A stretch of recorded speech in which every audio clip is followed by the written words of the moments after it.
Hello students, welcome to Study for Civil Services. Today is 22nd of May 2020 and guys current affairs का ये lecture आप लोग देख रहे हैं।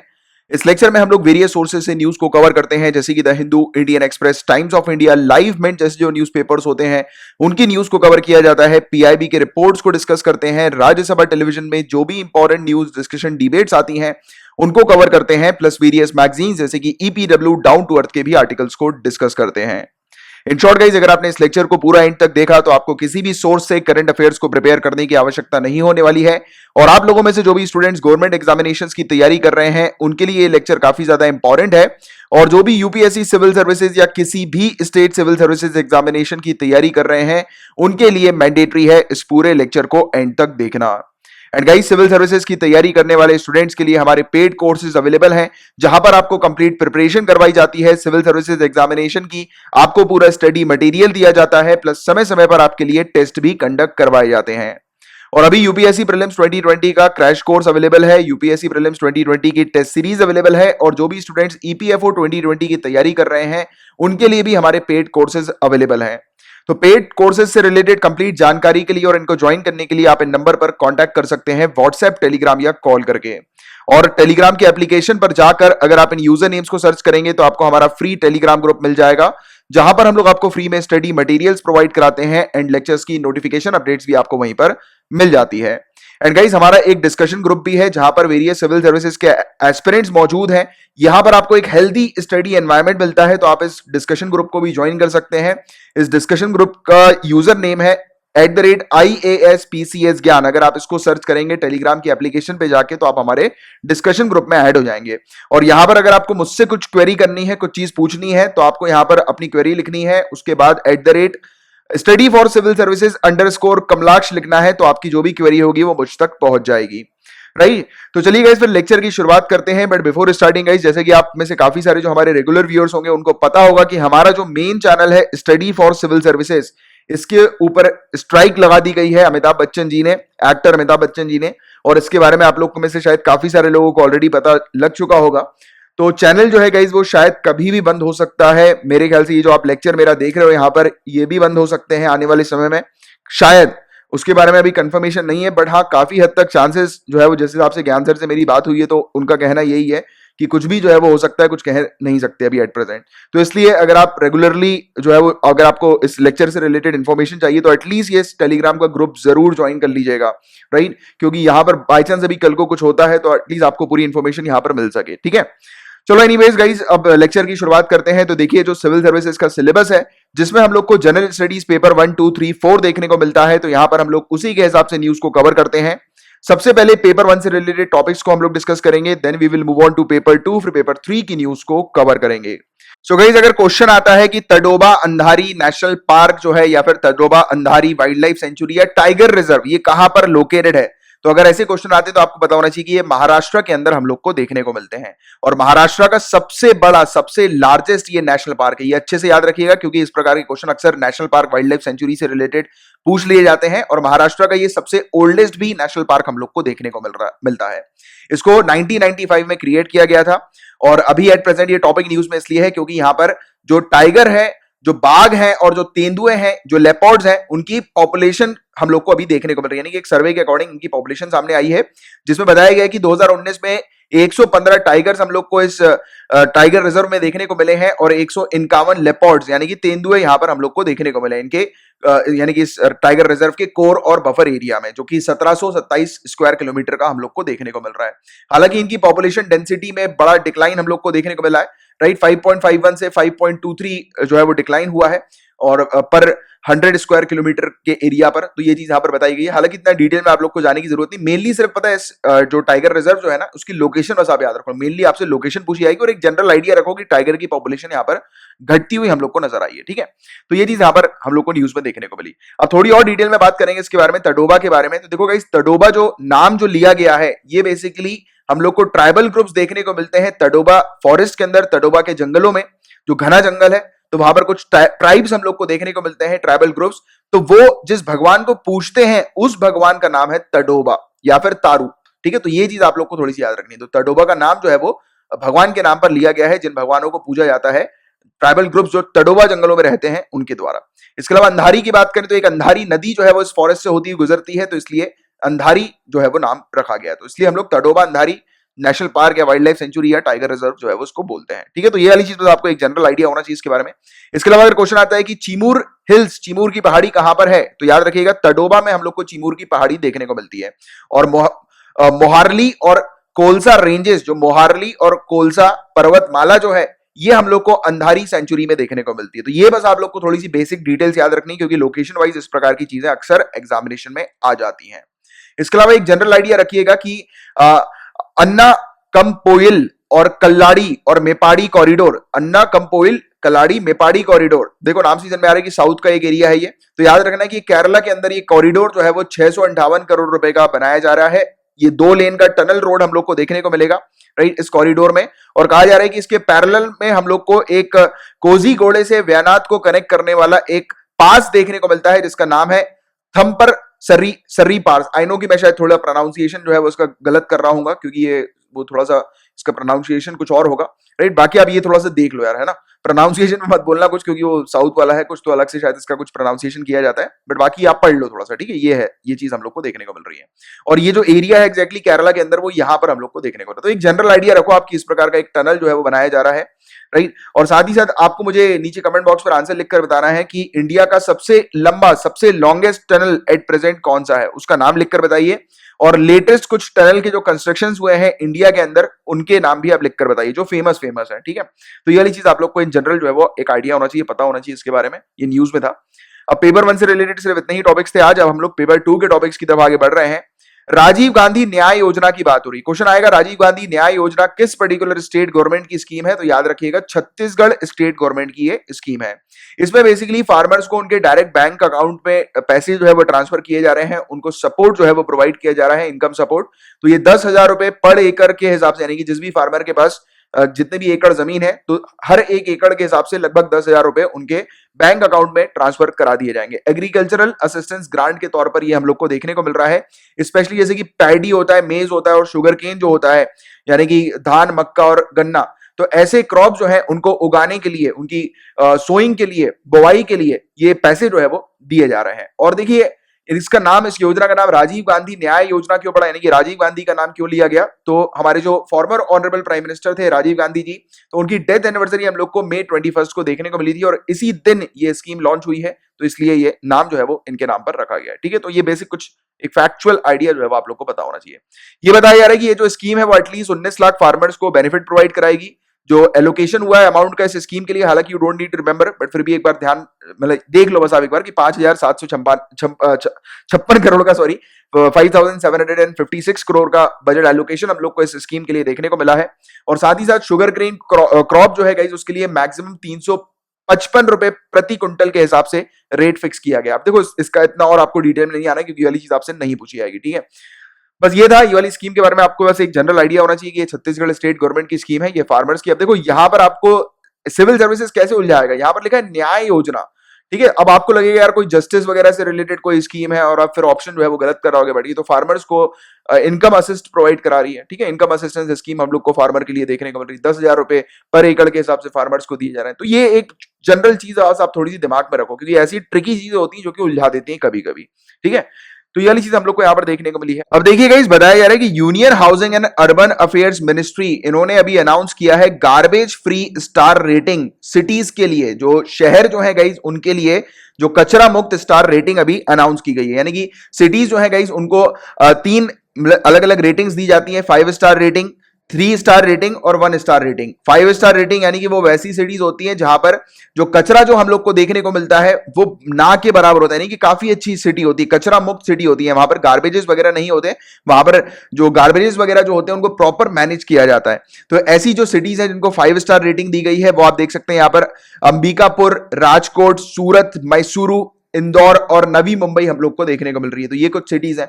इसके अलावा 3 स्टार्स वाली ये कुछ सिटीज आपको यहां पर नजर आ रही हैं। आप वीडियो को पॉज करके आप सिटीज देखिए, और अगर आपकी सिटी अगर इनमें से कोई है तो जरूर नीचे कमेंट बॉक्स पर आपकी सिटी का नाम लिखकर बताइएगा। ये और 3 स्टार वाली जो सिटीज हम लोग को देखने को मिल रही है, तो काफी सारी सिटीज 3 स्टार के अंदर है। 5 स्टार के अंदर सिर्फ 6 ही सिटीज है जिनके बारे में हमने बात करी। 3 स्टार के अंदर 65 सिटीज है, और 1 स्टार के अंदर सिर्फ एक ही सिटी हम लोग को देखने को मिल रही है। इन टोटल 141 सिटीज को यहां पर जो है वो रेटिंग अलॉट की गई है, और जिनमें से 6 सिटीज तो मैंने आपको बता दिया 5 स्टार की कौन सी है। 3 स्टार के अंदर कुछ सिटीज जैसे बात करें न्यू दिल्ली की, करनाल की, तिरुपति की, विजयवाड़ा की, चंडीगढ़, भिलाई नगर और अहमदाबाद हम लोग को 3 स्टार में देखने को मिल रही है। 1 स्टार यानी कि दिल्ली कंटोनमेंट हम लोग को 1 स्टार में है, वडोदरा 1 स्टार में है, और रोहतक 1 स्टार में है। तो ये अगर इनमें से आपकी कोई सिटीज है यानी कि 3 स्टार, 1 स्टार या 5 स्टार में, तो नीचे कमेंट बॉक्स पर आंसर लिखकर बताइएगा। And one more important thing, ये जरूर लिखकर बताइएगा कि आप अपनी सिटीज से, यानी कि आप बाई चांस इनमें से भी अगर आपकी सिटी ना भी हो कोई, तो आप ये भी लिखकर बताइएगा कि आप अपनी सिटी में से कैसे कचरे कूड़े को खत्म करेंगे। 3 पॉइंट्स लिखकर बताइए कि गार्बेजेस को खत्म करने के लिए, क्लीननेस को प्रमोट करने के लिए 3 ऐसे पॉइंट लिखकर बताइए जो कि हेल्प करेंगे क्लीननेस को प्रमोट करने में। ठीक है, तो ये सभी लोग ये वाली प्रैक्टिस कीजिएगा, क्योंकि सिविल सर्विसेज का एग्जामिनेशन यही है कि आपकी थॉट प्रोसेस बहुत अच्छी होनी चाहिए किसी भी मैटर को लेकर, किसी भी चीज को लेकर। अब ये चीज हम पढ़ रहे हैं तो आपकी थॉट प्रोसेस, आपकी अंडरस्टैंडिंग आपको डेवलप करनी है इससे रिलेटेड। ठीक है, तो 3 पॉइंट लिखकर बताइएगा, और आप कोशिश किया करो कमेंट बॉक्स में दूसरों के भी कमेंट पढ़ने की। काफी सारे लोग करते हैं भी, अप्रिशिएट भी करते हैं एक दूसरे के कमेंट्स को। कोशिश किया करो देखकर, जैसे कि आपको और अच्छा आइडिया मिल सके, राइट, कि एटलीस्ट आपका अगर जो भी कमेंट है आपने पहले अपना लिख दिया, फिर दूसरे का देखो कि दूसरे ने क्या थॉट प्रोसेस अपनाई है। दूसरे की थॉट प्रोसेस अच्छी है तो उसको भी आप जो है वो ले सकते हो, राइट, अपने पास नोट डाउन करके रख सकते हो। तो इस प्रकार की प्रैक्टिस जरूर करो। ठीक है, क्योंकि देखो आगे चल के आप जब कलेक्टर बनोगे, डीएम बनोगे, तो आपका काम तो यही सब होगा ना कि आप जिस भी डिस्ट्रिक्ट के कलेक्टर होगे, उस डिस्ट्रिक्ट के अंदर आपको ये संभालना है कि भाई आपकी डिस्ट्रिक्ट जो है वो वहां पर गंदगी ना हो, कचरा कूड़ा ना हो। तो आप क्या मैनेजमेंट लेकर आओगे, क्या नई प्रैक्टिसेस लेकर आओगे, और यही सब चीज आप मेंस में भी उपयोग करेंगे, राइट। तो अभी से ये सब प्रैक्टिस करना शुरू करिए। तो ये चीज हमने देखी इसके बारे में गाइज, और इसमें 1-2 बातें और करें हम लोग इसके बारे में। तो ये जो स्टार रेटिंग इनिशिएटिव है गाइज, ये सेंट्रल गवर्नमेंट ने, केंद्र सरकार जो है उन्होंने 2018 में लॉन्च किया था। ये चीज हम लोग को देखने को मिली थी। फोकस था कि गार्बेज फ्री स्टेटस जो है वो अचीव करना है, कचरा मुक्त स्थिति प्राप्त करना है, राइट, जिससे कि हाई डिग्री ऑफ क्लीनलीनेस जो है वो सिटीज वगैरह में हो सके। और ये बेसिकली प्रमोट करता है हमारा जो स्वच्छ भारत मिशन जो है अर्बन का, उसको कि वो सक्सेसफुल हो जाए। तो उसको लेकर ये हम लोग को स्टार रेटिंग इनिशिएटिव्स हम लोग को देखने को मिलते हैं। इसमें काफी सारी चीजों को इंक्लूड किया जाता है, काफी सारे कंपोनेंट्स को, जैसे कि देखा जाता है कि जो ड्रेन्स है यानी कि जो नाली है, और जो वाटर बॉडीज वगैरह जो है जैसे कि लेक्स हो गई, तो ये सब जो चीजें हम लोग को देखने को मिलती है, वाटर बॉडीज और ड्रेन्स, तो ये क्लीन रहे। प्लास्टिक वेस्ट मैनेजमेंट होना चाहिए। कंस्ट्रक्शन और डिमोलिशन वेस्ट जो है उसका मैनेजमेंट होना बहुत जरूरी है। ठीक है, तो ये सब चीजें कुछ इस प्रकार की हैं जिसको ध्यान में रखते हुए ये रेटिंग जो है वो इशू की जाती है। तो बस ये बेसिक आइडिया आप इसके बारे में रखो, उतना ज्यादा आपको इसमें डिटेल में जाने की जरूरत नहीं, क्योंकि आपसे और डिटेल में इससे रिलेटेड नहीं पूछा जाएगा। अब बात करेंगे Indo US vaccine action programme के बारे में। ठीक है, तो ये क्या है गाइस, इंडिया और यूएसए का एक बायलैटरल प्रोग्राम है, और ये 1987 से हम लोग को देखने को मिल रहा है। ये basically Gandhi Reagan science and technology agreement के तहत आता था, राइट, यानी कि आता है बेसिकली, आप कहोगे इसको। और अगर रीगन यहां पर, क्योंकि देखो गांधी जी तो आप जानते हो कि हमारे ऑनरेबल फादर ऑफ नेशन है, बट ये रीगन कौन है गाइस, तो ये रोनाल्ड विल्सन रीगन, ये 40th प्रेसिडेंट थे यूनाइटेड स्टेट्स ऑफ अमेरिका के 1981 से लेकर 1989 के पीरियड में।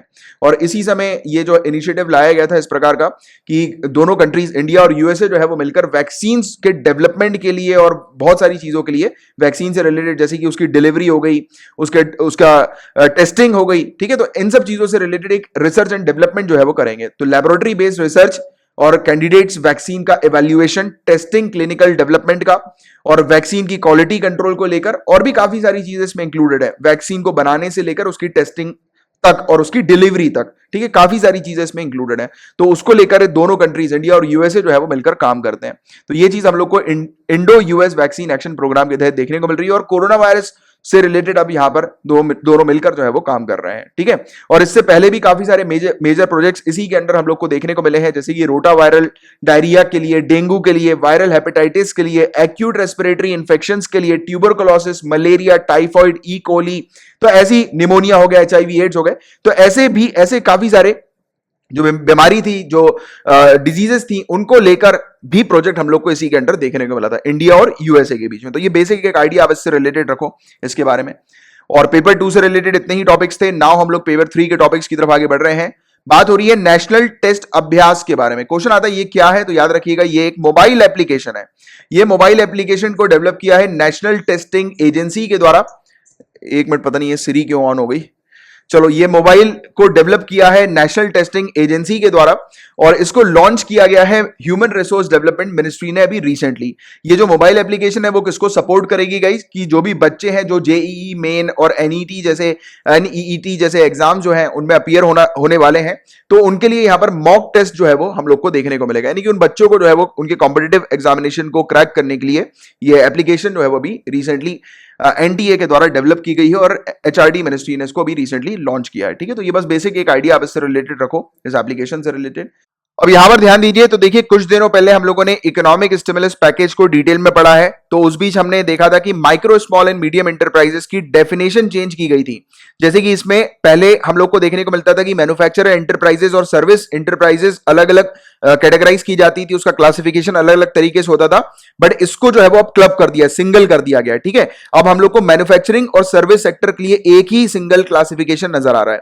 ठीक है, micro small and medium enterprises को कैटेगराइज करने के लिए। पहले जो था, पहले के समय पे हम लोग को देखने को मिलता था जो भी एंटरप्राइज अगर उसका इन्वेस्टमेंट 25 लाख से कम का है तो वो माइक्रो एंटरप्राइज के अंदर हम लोग को देखने को मिलती थी। बट अभी हम लोग को क्या देखने को मिल रहा है कि जिस भी एंटरप्राइज का इन्वेस्टमेंट 1 करोड़ से कम का है वो माइक्रो के अंदर आएगी। और इसमें एक नई और चीज ऐड की गई है, टर्नओवर।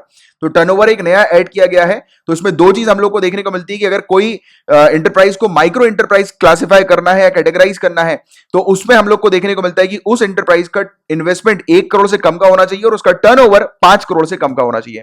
फिर स्मॉल के लिए किया गया है कि उसका इन्वेस्टमेंट 10 करोड़ से कम का होना चाहिए और उसका टर्नओवर 50 करोड़ से कम का होना चाहिए। देखो, आप देख सकते हो कि यहां पर वैल्यू जो है वो काफी ज्यादा बढ़ा दी गई है। ठीक है, इसके अलावा अगर हम लोग बात करें मीडियम को लेकर, तो मीडियम मैंने आपको पढ़ाया था कि मीडियम एंटरप्राइजेस के लिए इन्वेस्टमेंट जिस भी पर्टिकुलर एंटरप्राइज का 20 करोड़ से कम का होना चाहिए और जिसका टर्नओवर 100 करोड़ से कम का होना चाहिए, तो वो मीडियम एंटरप्राइज की कैटेगरी में आएगी। बट अब यहां पर अपडेट कर दी गई है चीजें। अब आप भी अपने नोट्स में अपडेट कर लो चीजों को। अभी सरकार ने इस चीज को रिवाइज कर दी है और सरकार ने बोला है कि अब मीडियम यूनिट जो होंगी उनका इन्वेस्टमेंट, क्योंकि ये जो है वो अब हट चुका है, ये मान के चलो आप। ठीक है, उन्होंने अभी रिवाइज कर दिया, अपडेट कर दिया है। इसमें उन्होंने बोला है कि इन्वेस्टमेंट अब जिस भी एंटरप्राइज का 50 करोड़ से कम का होगा या जिसका टर्नओवर 200 करोड़ से कम का होगा, वो मीडियम एंटरप्राइज की कैटेगरी में आएगी। ठीक है, तो ये चीज क्लियर करके रखो। और देखो गाइस, इसलिए मैं बोलता हूं करंट अफेयर्स एक ऐसी चीज है, उसको रेगुलरली पढ़ना चाहिए। अगर आपसे कुछ करंट अफेयर्स स्किप भी हो रहे हैं तो थोड़ा समय निकालो, या तो फिर पीडीएफ ही एटलीस्ट उसकी स्क्रॉल कर लो। जैसे कि अगर आपको देखने का टाइम नहीं मिल रहा तो एटलीस्ट पीडीएफ जो है आप स्क्रॉल कर सकते हो। तो उससे क्या फायदा होगा आपको कि आपका टाइम जो है वो बर्बाद नहीं होगा ज्यादा। जैसे कि कभी कभी होता है ना कि हम लोग किसी और जनरल स्टडीज के टॉपिक में फंस गए, तो हम लोग पिछले 2-3 दिन के करंट अफेयर्स नहीं पढ़ पाए। तो आगे चल के या तो आप कोशिश करो, तो वैसे तो देखने की लेक्चर 2x की स्पीड में देख लो भले ही, बट कोशिश करो कि करंट अफेयर्स अपडेटेड रहो, क्योंकि करंट अफेयर्स से जो अपडेटेड रहेगा उसी को चीजें जो है वो मतलब फायदा मिलेगा। जैसे कि कल को अगर एमएसएमई के बारे में पूछ लिया और जो अपडेटेड नहीं है इस चीज को लेकर, क्योंकि 2 दिन में ही सरकार ने 2-4 दिन में ही सरकार ने चेंजेस लेकर आ गई हैं, तो जो अपडेटेड नहीं है उसको थोड़ा सा नुकसान हो सकता है कि नहीं। तो ये बिल्कुल अपडेट अपने आप को रखना है आप लोगों को, क्योंकि इसी प्रकार की चीजें अक्सर, जो भी चीज अपडेट होती है, क्विक अपडेट जिसमें होता है, वो अक्सर एग्जामिनेशन में आते हैं। तो ये बहुत अच्छे से याद रखो आप। ठीक है, चलो ये एक अपडेट जो है वो आप लोग को बताना था जो न्यूज में आया था। इसके अलावा सोलार मिनिमम, ऐसे टर्म्स पूछे जाते हैं सिविल सर्विसेज के अंदर की ये फलाना टर्म अभी रिसेंटली न्यूज में था, आखिरकार क्या है ये। तो एक नई रिपोर्ट, पहले तो जान लो कि ये टर्म न्यूज में क्यों आया था। तो एक नई रिपोर्ट आई है गाइस जिसमें बताया जा रहा है कि इस साल, दिस ईयर इटसेल्फ 2020 में ऑलमोस्ट 100 दिन ऐसे हम लोग को देखने को मिल रहे हैं जहां पर सन के अंदर जो सन स्पॉट्स की जो एक्टिविटी होती है वो बिल्कुल जीरो है। सन स्पॉट्स क्या होते हैं, तो देखो आप सन के ऊपर आप देख रहे हो, जहां पर मेरा कर्सर ये घूम रहा है, तो ये वाली जो लाइट आपको थोड़ी थोड़ी दिखाई दे रही है, जैसे कि इस एरिया को देखो आप, इस एरिया में आपको कुछ ऐसे कुछ लाइट वगैरह नहीं दिख रही है। ठीक है, फिर धीरे धीरे करके आप देख रहे हो यहाँ पर लाइट जो है वो आना शुरू हो गई। तो ये जो लाइट आपको सन के ऊपर दिखाई दे रही है ना, ये स्पॉट्स, तो इसको सन स्पॉट्स कहा जाता है। ठीक, क्या कहा जाता है, सन स्पॉट्स कहा जाता है। ठीक है, और ये पूरा 11 साल का एक साइकिल होता है सन स्पॉट का। 11 सालों में सन हम लोग को देखने को मिलता है कि लगभग ये पूरा, यानी कि आप देख सकते हो कि यहां पर एक भी सन स्पॉट नहीं है, और फिर वो गोल घूम के उस टाइम तक पहुंच जाता है जहां पर दोबारा से उसके ऊपर कोई भी सन स्पॉट एक्टिविटी नहीं होती है। तो ऐसा ये 11 साल का पीरियड हम लोग को देखने को मिलता है सन स्पॉट्स का। और अभी न्यूज में ये टॉपिक इसलिए आया क्योंकि सन स्पॉट का पीरियड अब हम लोग को देखने को मिल रहा है। सन स्पॉट जो है वो फेड होते जा रहे हैं। सोलार और इसी यानी कि जैसे जैसे सन स्पॉट्स फेड होते रहते हैं तो इस एक्टिविटी को सोलार मिनिमम कहा जाता है। ठीक है, मिनिमम, सोलार मिनिमम, और दूसरा एक सोलार मैक्सिमम होता है। ये वाला जो एरिया आपको दिखाई दे रहा है ये सोलार मैक्सिमम का एरिया, यहां पर सबसे ज्यादा सन स्पॉट्स एक्टिविटी आपको दिखाई दे रही है। तो ये 11 साल का पीरियड हम लोग को टोटल सन साइकिल का देखने को मिलता है। ठीक है, जहां पर सन स्पॉट्स की एक्टिविटीज हम लोग को नजर आती है। तो बस ये बेसिक एक अंडरस्टैंडिंग क्लियर रखो इससे रिलेटेड। देखो अब एक और चीज होती है, बच्चों में ये डाउट आएगा कि यार ये सन स्पॉट्स फेड हुआ है तो इसका मतलब क्या सन की रोशनी कम हो रही है? नहीं, आपने नोटिस किया कि अभी सन की रोशनी कम हो रही है? नहीं हो रही ना, ऐसा नहीं होता है। ये सिर्फ सन स्पॉट्स की एक्टिविटी में बस चेंजेस आते हैं, इसकी कोई रोशनी वगैरह कम नहीं होती। ठीक है, अगर सन फेड हो रहा है तो इसका मतलब ये नहीं है कि वो डल होता जा रहा है, उसकी रोशनी कम हो रही है, ऐसा कुछ नहीं है। ठीक है, तो ये बस एक चीज क्लियरिटी अपने दिमाग में रखो, बस इतनी चीज आपको क्लियर रखनी है और इससे ज्यादा डिटेल में जाने की जरूरत नहीं है। और आज काफी कम टॉपिक्स थे गाइस, और मैंने आपको जितने भी टॉपिक्स पढ़ाए हैं आज आपको अगर क्लियर हो गए हैं, अच्छे से दिमाग में बैठ गए हैं, तो आप मेरे इस लेक्चर को आपके किसी भी सोशल मीडिया अकाउंट पे शेयर कर दीजिएगा। और यदि आप टेलीग्राम के किसी स्टडी ग्रुप में शामिल हैं तो वहां पर भी शेयर कीजिएगा। और रुकिए कहीं जाइएगा नहीं, एक जनरल स्टडीज का होमवर्क मैं आपको दे रहा हूं जिसको आपको प्रिपेयर करना है। एक क्वेश्चन है, बेसिकली 120 वर्ड में आपको एक क्वेश्चन लिखना है। तो देखिए गाइस, अभी मैंने आपको देखो कुछ दिनों पहले मैंने आपको एक क्वेश्चन दिया था साइक्लोन से रिलेटेड किया। साइक्लोन्स के बारे में आप पूरी चीज डिटेल में पढ़ो, राइट। एंड आई नो शायद आप में से काफी सारे लोगों ने पढ़ा होगा और काफी सारे लोगों ने शायद नहीं भी पढ़ा होगा, क्योंकि देखो मैं हमेशा कहता हूं सिलेक्शन काफी कम लोगों का होता है और जो पढ़ते हैं वो काफी कम लोग होते हैं, तो उन्हीं का सिलेक्शन होता है। तो ये वाला क्वेश्चन जरूर प्रैक्टिस करना कि why Arabian Sea is comparatively less prone to cyclonic storms than Bay of Bengal. जो बे ऑफ बंगाल में ज्यादा हम लोग को साइक्लोनिक स्टॉर्म्स देखने को मिलते हैं, ज्यादा ऐसे तूफान हम लोग को देखने को मिलते हैं एज कंपेयर टू अरेबियन सी। तो ऐसा क्यों होता है? क्यों बे ऑफ बंगाल में ज्यादा तूफान आते हैं, अरेबियन सी में कम तूफान आते हैं? 120 वर्ड्स में इसका एक अच्छा आंसर लिखिएगा, हैंड रिटन आंसर लिखिएगा। और आप चाहो तो इस आंसर को हमारे जो डिस्कशन ग्रुप है वहां पर भी शेयर कर सकते हो, फोटो खींच के। आईएएस पीसीएस ज्ञान नाम का डिस्कशन ग्रुप है टेलीग्राम का, राइट। और इसके अलावा हैंड रिटन नोट्स आपको इससे रिलेटेड तैयार करके रखने हैं अभी से अपने पास। और अगर आप ऐसा कर लेते हो तो नीचे कमेंट बॉक्स में लिख देना सर होमवर्क डन, मुझे पता लग जाएगा आपने होमवर्क कंप्लीट कर लिया है। और देखिए ये इंग्लिश और हिंदी में नोटिस लिखा है आप लोगों के लिए, इसको एक बार पढ़िएगा, उसके बाद फिर ये क्वेश्चन जो है वो अटेम्प्ट कीजिएगा। ठीक है, एंड गाइस इस लेक्चर की जो पीडीएफ है वो भी हम लोग प्रोवाइड कराते हैं, बट पीडीएफ सिर्फ हमारे पेड कोर्सेज मेंबर्स को प्रोवाइड की जाती है। एंड पेड कोर्सेज को ज्वाइन करने के लिए आप इन नंबर पर कांटेक्ट कर सकते हैं व्हाट्सएप, टेलीग्राम या कॉल करके। और टेलीग्राम के ये हमारे कुछ स्टडी ग्रुप्स हैं जिनको आप ज्वाइन कर सकते हैं, जहां पर आपको फ्री में स्टडी मटेरियल्स प्रोवाइड किया जाता है एंड लेक्चर्स की नोटिफिकेशन अपडेट्स भी आपको वहीं पर मिल जाती है। तो चलिए गाइस फिर मिलते हैं हम लोग कल, तब तक के लिए bye bye, take care, have a great day ahead, Tata.